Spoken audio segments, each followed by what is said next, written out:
हमारा टॉपिक है, क्या संविधान सिर्फ एक कागज का टुकड़ा है। इस चर्चा पर हमारे साथ हैं धर्म प्रकाश भारती बौद्ध जी, जो आगरा से हैं और बसपा के एमएलसी भी रह चुके हैं। आपका स्वागत है साहब हमारे चैनल में। नमो बुद्धाय। जय भीम। धर्म प्रकाश जी, अधिकांश देखने में आता है कि कई लोग बिल्कुल संविधान को ताक पर रख के काम करते हैं, संविधान को तजुर्बुब नहीं देते हैं, संविधान के को बड़ा कैजुअल समझते हैं। यहां तक कि बहुत सारे आजकल ट्विटर्स वगैरह पे भी, फेसबुक पे भी कई बार कुछ आपत्तिजनक बात कह देते हैं बाबा साहब के लिए और संविधान के लिए। तो आप इस पे क्या कहना चाहेंगे? क्या संविधान जो है सिर्फ कागजों में या कागज का टुकड़ा ही रह गया है, या संविधान की क्या ताकत है, वो हम आपसे जानना चाहेंगे। सुरेंद्र सिंह जी, जी सर। संविधान हमारे देश की ताकत है, जी। राष्ट्र की ताकत है। जी सर। और आज पूरी दुनिया के पटल पर जो भारत को सम्मान मिलता है, जी। जो भारत को इज्जत मिलती है, जी सर। वो केवल और केवल इस संविधान के कारण मिलती है। जी सर। क्योंकि इस संविधान को परम पूजनीय बाबा साहब डॉक्टर अंबेडकर जी ने जी। प्रत्येक व्यक्ति, प्रत्येक नागरिक को ध्यान में रखकर इसकी संरचना की है। जी सर। ये दुनिया का पहला संविधान है जी। जिसमें अमीर, गरीब, किसी भी संप्रदाय से संबंध रखने वाला, जी। किसी भी धर्म से ताल्लुकात रखने वाला, जी सर। किसी भी जाति का व्यक्ति इस संविधान से गौरवान्वित तो होता है, सम्मानित होता है और अपने को परिपूर्ण समझता है। जी। संविधान ये हमारी राष्ट्र की संपत्ति है, जी। राष्ट्र का सम्मान है। जैसा आपने कहा कि कुछ लोग संविधान को केवल कागज का टुकड़ा समझते हैं, जी। मैं समझता हूं कि वह लोग या तो अज्ञानी हैं या फिर देशद्रोही हैं। जी। देशद्रोही मैं उन्हें इसलिए कह रहा हूं कि जो सरकारें संविधान की कसम लेकर बनती हैं, जी। जो राष्ट्रपति, प्रधानमंत्री, मंत्री, मुख्यमंत्री जो जी। संविधान की शपथ लेकर कुर्सी पर बैठते हैं, जी। उनके रहते हुए यदि संविधान का कोई अपमान कर दे, जी। जैसा कि आज से 6 महीने पहले मैंने देखा था कि जंतर मंतर पर जी। कुछ सिरे फिरे लोगों ने जी। संविधान की कॉपियां जलाई थी। जी बिल्कुल। ये सरकार की बहुत बड़ी कमजोरी है जी। कि जो व्यक्ति हमारे संविधान की कॉपियां जला दे और फिर वो खुला घूमे। मैं समझता हूं उस पर, उसको सहयोग करने वालों पर जी। देशद्रोही का मुकदमा चलना चाहिए। जी।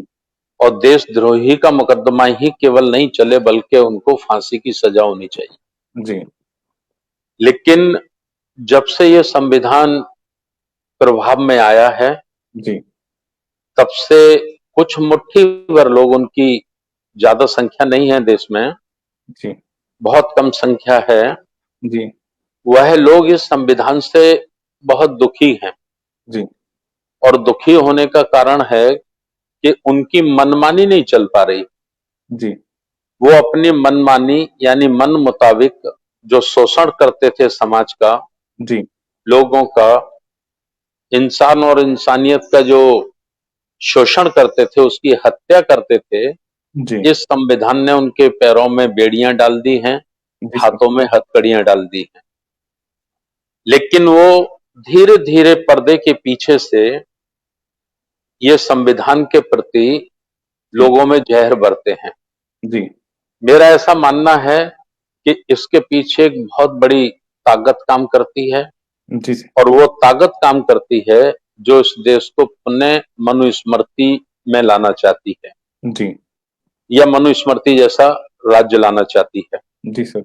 और आजादी से आज तक सरकार में भी वही लोग हैं। जी। जब सरकार में वो लोग आते हैं, शपथ लेते हैं, तो संविधान की शपथ लेते हैं, संविधान की प्रशंसा करते हैं। जी। और यहां तक देखा होगा आपने कि हमारे बहुत सारे मंत्री या मुख्यमंत्री, प्रधानमंत्री भी मैं उसमें कह सकता हूं, जी संविधान को सर पे लगाते हैं, सब माथा टेकते हैं और ये कहते हैं कि ये संविधान ना होता तो मैं भी आज यहां ना होता। जी लेकिन ये सब दिखावा है, जी ये सब एक विचार के लोगों को गुमराह करना है। जी सर। पर्दे के पीछे से उनका ही ये खेल चलता है कि वो संविधान के खिलाफ लोगों को तैयार करते हैं। जी दूसरा, संविधान का विरोध करना जी या संविधान के प्रति लोगों में नफरत पैदा करना, जी ये एक बहुत बड़ा षड्यंत्र और बहुत बड़ी सोची समझी जी साजिश का हिस्सा है। जी और क्यों हिस्सा है? क्योंकि संविधान में धारा 340 का प्रावधान किया गया है जी और ये धारा 340 जो हमारे देश में लगभग 55% ओबीसी समाज के लोग हैं, जी सर। ओबीसी समाज के जो लोग हैं जिन्हें हम पिछड़ी जाति कहते हैं, जी सर। तो वो अपने मौलिक अधिकारों से वंचित रह गए थे। जी सर। शैक्षिक रूप से वो पिछड़े हुए हैं, सामाजिक रूप से वो पिछड़े हुए हैं, जी सर। आर्थिक रूप से वो पिछड़े हुए हैं। जी संविधान की धारा 340 ये अधिकार देती है, जो भी सरकारें बने उन सरकारों को ये निर्देशित करती है जी कि सर। आप ये जो ओबीसी के लोग हैं, पिछड़ी जातियों के लोग हैं, जिनकी संख्या लगभग 100 में से 55% है, जी उनके लिए भी उनके जीवन में खुशहाली लाने के लिए, उनको भी उनके पैरों पे खड़ा करने के लिए, तो आप उनके शैक्षिक, सामाजिक और आर्थिक जीवन का उत्थान करने के लिए जी सर। उनको भी आप देश में भागीदारी दें। जी देश में भागीदारी अर्थात शासन प्रशासन में भागीदारी, नौकरियों में भागीदारी। तो जी वो लोग सीधा इसका विरोध नहीं कर सकते। जी हमारे देश में डेमोक्रेटिक सिस्टम है। जी डेमोक्रेटिक सिस्टम होने के कारण वोट से सरकारें बनती हैं, वोट से वो लोग सांसद विधायक बनते हैं। जी तो वो सीधा पर्दे के सामने आके उसका विरोध नहीं करते। जी अंदर अंदर कैडर चलाते हैं, प्रशिक्षण चलाते हैं और लोगों को तैयार करते हैं। जी खास करके वो लोग युवाओं को ज्यादा वर्ग लाते हैं। जी युवाओं को सच्चाई का दर्शन नहीं कराते, जी बल्कि झूठ, फरेब, षड्यंत्र के तहत उनकी बुद्धि को और उसमें वो उनके लिए उनको तैयार करते हैं।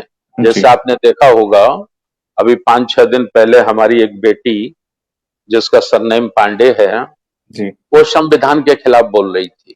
जी अब उस बेचारी गरीब को, बेटी को, मेरी को ये नहीं पता कि आज वो जो चश्मा लगाकर, आज वो चेहरा खोलकर, अपना चेहरा खोलकर और पुरुषों की बराबरी करके वो स्कूल में पढ़ रही है, यूनिवर्सिटी में पढ़ रही है जी या बोल रही है, ये अधिकार इसी संविधान ने दिया है। बिल्कुल। मनुस्मृति ने नहीं दिया। जी मनुस्मृति अगर होती तो आज वो बेटी, वो जो पांडे पांडे है, उसका सरनेम मुझे याद है, वो बाप के घर में होती तो बाप की संपत्ति होती, जी और पति के घर में जाएगी तो पति की संपत्ति होगी। जी बाप के घर में रहती तो बाप की गुलामी करती। जी पर्दे से उसको घर की चौखट से बाहर तक निकलने का हक नहीं था। ना बाप ने दिया था, ना माँ ने दिया था, ना भाई ने दिया था, ना जी दादा ने दिया था। जी और ससुराल में जाती तो वो अपनी पति की ही गुलाम बन के नहीं रहती, बल्कि अपने सास की, ससुर की, जेठ की, यानी पुरुष जितने भी हैं पुरुष सबकी प्रधान रहता है। वो जी गुलाम बन के रहती। जी तो आज जिस धड़ल्ले के साथ जी भारतीय संविधान के निर्माता, दुनिया के सबसे बड़े ज्ञानी व्यक्ति के विरुद्ध भी वो अगर टिप्पणी कर रही है जी और उसको कोई सजा नहीं मिल रही, जी तो ये अधिकार भी उसको इसी संविधान ने दिया है और जी इन्हीं बाबा साहब डॉक्टर अंबेडकर ने दिया है। जी जिस दिन उस मेरी बेटी को ये बोध हो जाएगा, ये ज्ञान हो जाएगा, जी उस दिन वो बगावत कर देगी उन लोगों से जिन लोगों ने उसको ऐसा कहने के लिए तैयार किया है। जी तो अज्ञानता हमारे देश में एक सबसे बड़ी बीमारी है। जी अज्ञानता के कारण हमारे बच्चे भटक जाते हैं, कुछ जी भी बोल जाते हैं, जी और सरकारें उन पे कोई एक्शन नहीं लेती। एक्शन जी क्यों नहीं लेती? कि सरकार के जो सहयोगी हैं जी या सरकारों के जो मार्गदर्शक हैं या सरकार में पहुंचाने वाले लोग हैं, जी तो वो उनका संरक्षण उनको रहता है इस जी किस्म की प्रचार करने के लिए। जी आपने देखा होगा सुरेंद्र सिंह जी जी कि जब कोई फंसता है, जी जब कोई व्यक्ति फर्जी तरीके से या नाजायज तरीके से जब किसी कानून के जंजाल में फंसता है, जी सर। तो वो दुहाई देता है संविधान की। चाहे जी वो ब्राह्मण हो, चाहे जी वो क्षत्रिय हो, चाहे वो वैश्य हो, चाहे वो जितना भी अपने को उच्च समझता हो, और चाहे जितना वो संविधान का विरोध करता हो, जी लेकिन उस वक्त उसे संविधान याद आता है। बिल्कुल ठीक बात है। उस वक्त वो सुप्रीम कोर्ट का दरवाजा खटखटाता है, हाई कोर्ट का दरवाजा खटखटाता है, और कहता है पैरा वाइज कहता है कि इस पैरा के अंतर्गत, इस अनुच्छेद के अंतर्गत, संविधान की इस धारा के अंतर्गत मुझे मेरा पक्ष रखने का अधिकार है, मुझे मेरी बिल्कुल। बात कहने का अधिकार है। जी तो ये बड़ी बात हो गई। जी बिल्कुल। मैं चैलेंज करके कह सकता हूं आपके टीवी चैनल के माध्यम से, एसएम न्यूज के माध्यम से, जी कि सैकड़ों लोग मेरी नजर में ऐसे हैं जो सामाजिक स्तर पर तो संविधान की आलोचना करते हैं, जी और लेकिन जब फंसते हैं, बिल्डर हैं, बिल्डरों ने बिल्डिंग अवैध रूप से खड़ी कर दी, जी या जो नक्शा बनाया, नक्शा पास कराया, उससे अलग जाके तैयार कर दी, जी और उसको जब सीज करते हैं, जब प्रशासन उसको सीज करता है, तो वो हाई कोर्ट जाता है, सुप्रीम कोर्ट जाता है जी कि मुझे भी सुना जाए, मुझे भी सुना जाए, मुझे भी सुना जाए, मुझे संविधान ये अधिकार देता है, जी संविधान मुझे ये अधिकार देता है। जी तो जब कोई व्यक्ति पीड़ित होता है, दुखी होता है, और उसको न्याय नहीं मिलता, तो वो संविधान की दुहाई देते हुए अदालतों के दरवाजे खटखटाता है। जी तो ये बात इसलिए मैंने कही है कि संविधान उनको याद आता है। जी बिल्कुल। कुछ लोग ऐसा प्रचार करते हैं कि संविधान को बाबा साहब डॉक्टर अंबेडकर ने नहीं लिखा है, जी बाबा साहब डॉक्टर अंबेडकर ने केवल कॉपी की है। जी कितने मूर्ख लोग हैं वो, जी कितने अज्ञानी हैं वो लोग। जी कि संविधान जिससे दुनिया प्रेरणा लेती है। जी दक्षिण अफ्रीका का जब राष्ट्रपति बने जी नेशनल मंडेला, जी तो उन्होंने कहा मैं भारत से आज कुछ सीखना चाहता हूं, भारत से कुछ लेना चाहता हूं, जी तो वो मेरे लिए संविधान है। मैं भारत के संविधान से प्रेरणा लेना चाहता जी हूं। और अज्ञानी लोग कहते कॉपी करते हैं, जी ये तो ऐसा अंग्रेज करते थे, ऐसा तो अंग्रेज करते थे। जी अंग्रेज क्या करते थे, प्रश्न ये नहीं है। प्रश्न जी यह है कि मानव के हित में क्या है। मानव, देश का प्रत्येक राष्ट्र का प्रत्येक नागरिक कहां पर सम्मानित होता है, जी कहां पर स्वतंत्र होता है, जी कहां पर उसको अभिव्यक्ति की स्वतंत्रता प्राप्त होती है, जी उसको बाबा साहब ने रखा। जी और एक बात का मैं खुलासा और कर दूं बड़े पैमाने पर आपके चैनल के माध्यम से, जी सर। कि जितने लोग अंग्रेजों को गालियां देते हैं, जी जितने लोग अंग्रेजों की मुखालफत करते हैं, बुराइयां करते हैं, जी वो 100% अपने बच्चे को मिशनरी स्कूल में एडमिशन दिलाने के लिए जी किसी सेंट जॉन्स जैसा, सेंट लिवर्टस जैसा जी उन स्कूलों में अपने बच्चों को एडमिशन दिलाने के लिए फादर के चरणों में पड़े रहते हैं, जी और फादर उनको 10 चक्कर लगवा लेता है, जी और 10 चक्कर लगवाने के बाद बड़ी मुश्किल से एहसान उपकार करके उनके बच्चों का वो एडमिशन लेता है। जी आज देखिए जितने क्रिश्चियन स्कूल हमारे देश में चल रहे हैं, जी उनमें अंग्रेजों के बच्चे तो पढ़ने आ रहे नहीं, ना अमेरिका जी से आ रहे, ना ब्रिटेन से आ बिल्कुल रहे। बिल्कुल बिल्कुल। किसके बच्चे पढ़ने आ रहे हैं? हमारे आपके दलितों के दलितों के। बच्चे भी पढ़ने नहीं जा पा बिल्कुल। रहे, जी आदिवासियों के भी बच्चे वहां पढ़ने नहीं जा पा रहे, जी ओबीसी पिछड़ी जातियों के बच्चे भी वहां पढ़ने नहीं जा पा रहे, जी धार्मिक रूप से बौद्ध, सिख, मुस्लिम, ईसाइयों के भी बच्चे वहां पढ़ने नहीं जा रहे। ईसाई छोड़ देता हूं, मैं भूल से बोल गया हूं। जी तो ये कौन जा रहे हैं, किसके बच्चे हैं वहां? जी, ये उन्हीं लोगों के बच्चे हैं जो दिन में तो अंग्रेजों को गालियां देते हैं और जी, शाम को और फादर के चरण पकड़ते हैं कि मेरे बेटे को दाखिला दे दो। ठीक बात है। और केवल इसमें यही लोग नहीं है, मैं तो शासन में रहा हूं। जी, 3 सरकारों में मुझे, बहुजन समाज पार्टी की 3 सरकारों में आगरा जोन का मिनी मुख्यमंत्री रहने का गौरव प्राप्त है। जी, जो आईएएस होते हैं, आईपीएस होते हैं, जी, जो जो इस जिले का कलेक्टर होता है, वो चाहे तो कर्फ्यू लगा दे, वो चाहे तो मिलिट्री लगा दे, कितनी बड़ी उस पर पावर होती है, जी, वो भी अपने बच्चे का एडमिशन कराने के लिए स्वयं चलकर फादर के पास जाता है। बिल्कुल। क्या दोहरी जिंदगी जीते हैं लोग, जी, ये दोहरा चरित्र है इन लोगों का जी, कि दिन के उजाले में उनको गालियां देते हैं, रात के जी, उजाले में उनके चरण छूते हैं, जी, है ना।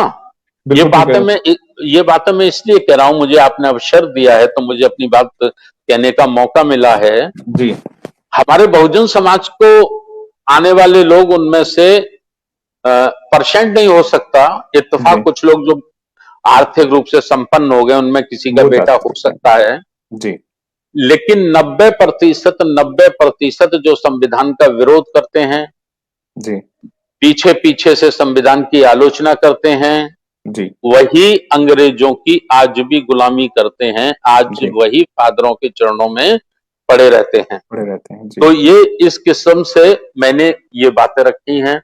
जी, दूसरा, एक वर्ग इस देश को हिंदू राष्ट्र बनाना चाहता है, जी, और हिंदू राष्ट्र का सीधा सीधा मतलब है ब्राह्मण संस्कृति का राष्ट्र, जी, अर्थात वर्ण और जातियों का राष्ट्र, मनु स्मृति जैसा उसका संविधान। जी, अब उसके लिए सबसे बड़ी विडंबना यह है कि इस संविधान के रहते हुए जी, वो अपनी मंशाओं को पूरा नहीं कर पा रहे। जी, तो मैं तो ये आज आपके चैनल के माध्यम से अपील करना चाहता हूं जी, देश की सरकारों से कि जी, यदि कोई संविधान के खिलाफ एक शब्द भी बोलता है तो जी, उस पर तत्काल देशद्रोह का मुकदमा कायम होना चाहिए। जी, गुजरात का एक तेगोड़िया है, जी, अभी कुछ वर्षों से वो शांत है। जी, नहीं तो मैंने उनको देखा कि वो जहां जाते थे वहीं संविधान बदल देंगे, संविधान बदल देंगे, जी, संविधान बदल देंगे।